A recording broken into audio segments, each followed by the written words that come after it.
Hi, I'm Gene Triplett, entertainment editor for the Oklahoman and newsok.com. I'm here today with George Lang, Matthew Price, and Brandy McDonald. We're here to talk about entertainment news, and the big news this week is The Killer Inside Me, a film starring Kate Hudson, Jessica Alba, and Casey Affleck, which begins filming in Guthrie this week and will continue filming on locations in Cordell, Enid, Tulsa, and Oklahoma City through late June. It's the first major film to be shot almost in its entirety in the state of Oklahoma since the 1996 blockbuster Twister, which starred Bill Paxton and Helen Hunt. A lot of people are rooting for the success of this film, hoping it'll attract more film companies and begin to grow a viable movie industry in the state. But it's become an extremely competitive market among states offering incentives to studios and film companies scouting for locations that are attractive both visually and economically. For example, New Mexico, where 4 days of The Killer Inside Me were shot last week, offers a 25% rebate on production expenditures in their state, while Oklahoma only offers 15%. So do you think it's time that our lawmakers started looking at upping the ante a little bit? The short answer is absolutely.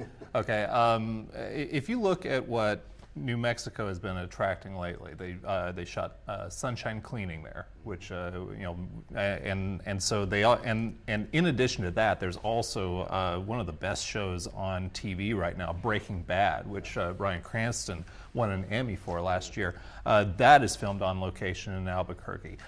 Clearly, they're going to be acing out a lot of the surrounding states because they have because that 25% really counts for something. Historically, Oklahoma is told, well, Oklahoma just doesn't look Oklahoma enough for us, or we need more uninterrupted landscape, or something like that. But the bottom line is, there weren't sufficient facilities, or there simply just wasn't enough money in it for them. So we've got to up that ante. I think you're absolutely right. Matt? I think that sounds like a good plan, especially to compete with New Mexico. I think something that maybe gets overshadowed a little bit is I think we have actually improved in picking up some medium-level productions like Splinter, which came out last year. But we really haven't landed a really big fish, and even this movie, which is really nice, high-quality actors and is going to probably be a big deal, isn't the type of money influx that, say, Twister was. So we really haven't been able to land a huge blockbuster now in many, many years. So if upping the ante and as far as rebates is the way to do it, that's something probably to consider. Yeah. Brandy? I definitely think we should look at upping the ante, so to speak, up to at least the 25% that New Mexico does. I mean, we are losing out on medium-level productions as well. You take 2008's Beer for My Horses, which Toby Keith and Rodney Carrington, two Oklahomans, wrote. They produced, they starred in, and it was about Oklahoma, and they filmed it in New Mexico because of the money. That was the only reason in the world, was because of the money. And, you have a situation like that where people want to make a movie about Oklahoma in Oklahoma, but just financially it's just not reasonable you've got New Mexico right around the corner practically offering so much more in an incentive. We also have a situation where something like you take the show Saving Grace, which they really, really want to film in Oklahoma, at least Nancy Miller, the creator and executive producer does, but we don't have the facilities. We don't have enough crew. We don't have enough of the equipment needed here. It would all have to be brought in from Dallas. If we can get a film community that is more viable here, there's a possibility that those things would come in, and then we would have a show that would be, have a situation where it could be filmed in Oklahoma that's set in Oklahoma. Yeah, and I think we are building a crew base here, slowly but surely. I mean, we've got Oklahoma City Community College. They've got a film program, which is, the accent is on the technical side of filmmaking, and OU and OCU both have good programs, so I think we're going to see that coming along. And nothing's going to build it better than films that actually want to come and film here. Right. I mean, if you think about something like Sunshine Cleaning could have taken place anywhere in the U.S. I mean, there was nothing specific to Albuquerque, New Mexico in that script,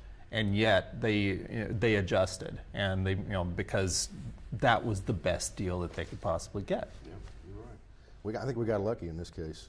I think they just liked the locations here, and that's what they needed for this particular film. That's right. But hopefully it'll get the ball rolling, we hope. This past weekend at the box office, Angels and Demons, one of the most highly anticipated thrillers of the summer season, barely edged out Star Trek for the #1 spot, raking in $48 million. but the crew of the Enterprise made off with a hefty $43 million in its second week. So what do you make of that? It looks like the Trekkies heavily outnumber the Dan Brown fans here. Yeah.